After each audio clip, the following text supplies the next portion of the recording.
तमिलनाडु में जो गवर्नर है उनको बोलना पड़ा कि तमिलनाडु क्या भारत का पार्ट है या नहीं। ऐसा उन्होंने इसलिए कहा क्योंकि तमिलनाडु में एक्चुअल में एजुकेशन सिस्टम में 3 भाषा का प्रावधान तमिलनाडु के लिए, पूरी कंट्री के लिए है कि एक वहाँ की लोकल भाषा होगी, एक हिंदी होगी, दूसरी इंग्लिश होगी। इस तरह से भाषा का प्रावधान पूरी कंट्री के लिए लागू हो रखा है। लेकिन तमिलनाडु एक ऐसा कंट्री है, इतना बेशरम स्टेट है।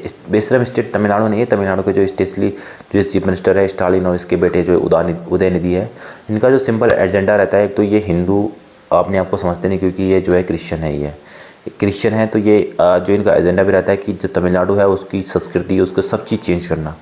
क्योंकि अगर इन्होंने थोड़ा हिंदू चीज़ों को अपनाना शुरू कर दिया तो फिर उसका बीजेपी को फ़ायदा हो जाएगा, बीजेपी वहाँ पे गठ बना लेगी। इसलिए उन्होंने अपना एक द्रविडियन मॉडल या द्रविडियन सिस्टम, इन्होंने इनके सारे गॉड, रिलीजन, स्क्रिप्चर, हिस्ट्री सब कुछ अलग पढ़ाया जाता है यहाँ पे। पिछले कई सालों से हो रहा है, वहाँ के माइंड में ब्रेन इन्वेस्ट हो गया वहाँ के लोगों का। वहाँ के लोग जो है हिंदी नहीं पढ़ना चाहते, वहाँ के लोग जो है हिंदी को देखना ही नहीं चाहते। वहाँ के लोग जो है वो इंग्लिश को प्रेफर पढ़ना चाहते जो कि फॉरेन लैंग्वेज है। हिंदी अपनी कंट्री की लैंग्वेज है, इंडिया की लैंग्वेज है, लेकिन वो इंग्लिश पढ़ना चाहते हैं, इंग्लिश को समझना चाहते हैं, इंग्लिश को एज ए करिकुलम में एक्सेप्ट करते हैं, लेकिन हिंदी को एक्सेप्ट नहीं करते। हिंदी को उनके ऊपर इम्पोज भी नहीं किया जाता कि आप हिंदी पढ़िए ही पढ़िए। उन्होंने बोला करिकुलम का पार्ट बना दीजिए। अगर कोई लेता है हिंदी को तो ठीक है, अगर कोई स्टूडेंट नहीं लेता है हिंदी को तो उसको मत लेने दीजिए, कोई दिक्कत है, हमें इससे कोई प्रॉब्लम नहीं है। करिकुलम को बस पार्ट बना दीजिए, ऑप्शन रखिए लोगों के पास कि अगर कोई हिंदी पढ़ना चाहते तो पढ़ सकते हैं। लेकिन वहाँ की जो गवर्नमेंट है, स्पेशली स्टालिन की जो गवर्नमेंट है, वहाँ के डीएम की जो आज के डेट में वहाँ पे गवर्नमेंट है, उन्होंने बोला है कि भाई हम जो है इस हिंदी को जो है पूरे के पूरे करिकुलम से ही हटा देंगे। यहाँ सिर्फ टू लैंग्वेज मॉडल अपनाइए आप स्कूलों में या हर जगह। वो है, एक होगा इंग्लिश, दूसरा वहाँ की जो लैंग्वेज है तमिल।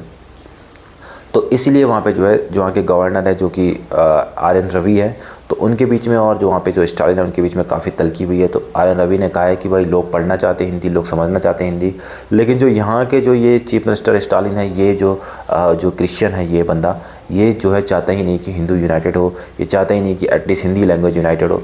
क्योंकि जब हम नॉर्थ इंडिया वो जानते ही नहीं हिंदी लैंग्वेज को, तो कैसे वो नॉर्थ इंडिया के लोगों के साथ कम्युनिकेट करें।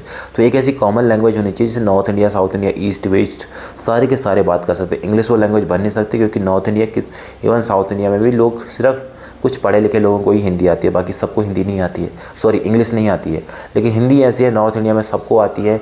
इवन साउथ इंडिया के लोग जो है वो समझते हैं, सब कुछ करते हैं। चेन्नई में हिंदी बोली जाती है, वहाँ पर लोग बोलते हैं। बॉलीवुड इतना फेमस है, लोग समझते हैं हिंदी को, भले वो लिख नहीं पाते होंगे, बोल नहीं पाते होंगे, लेकिन समझते पूरा इंडिया में जितने 140 करोड़ में से 120 करोड़ लोग हिंदी को समझते हैं और 80 से 100 करोड़ लोग बोल पाते हैं। क्या इंग्लिश के साथ ऐसा है, किसी और लैंग्वेज के साथ ऐसा है? नहीं। बंगाली को नॉर्थ इंडिया में केवल बंगाल में ही समझ पढ़ सकते हैं, उसके अलावा बंगाली का कोई इंडिया का कोई एक सिंगल बंदा नहीं पढ़ बोल सकता है। इंग्लिश को केवल पढ़े लिखे लोग जानते हैं, वो भी सिर्फ समझते हैं, पढ़ते हैं, उसमें बोलने में वो भी दिक्कत खा जाते हैं, लेकिन सिर्फ 1-2% लोग ऐसे हैं। तो हिंदी एक ऐसी लैंग्वेज का रोल प्ले कर सकते हैं पूरी कंट्री में कि जो कि पूरे के पूरे इंडिया को यूनाइटेड कर सके। तो यही सोच के साथ जो है बीजेपी ने या सेंट्रल गवर्नमेंट ना बोल सकते हो, उन्होंने इस लैंग्वेज को भी ऐड करने की कोशिश करी। लेकिन स्टालिन भाई साहब को तो उनको लगा कि भाई हमारी यहाँ पे जो लैंग्वेज की बेस पे ही हमने पूरा डिवीज़न पैदा कर रखा है, नॉर्थ वालों को हिंदी इम्पोजिशन इतनी जड़ हो जाती है वहाँ के लोगों को, तो वो सब लैंग्वेज के बेस पे ही उन्होंने डिवीज़न पैदा कर रखा है। लैंग्वेज को इम्प्लीमेंट कर देंगे तो ये उनकी पॉलिटिक्स ख़त्म हो जाएगी। तो इसीलिए जो उन्होंने जो है इसका अपोज कर रहे हैं। और एक बहुत बेशर्मी की बात है कि तमिलनाडु में स्टालिन के लिए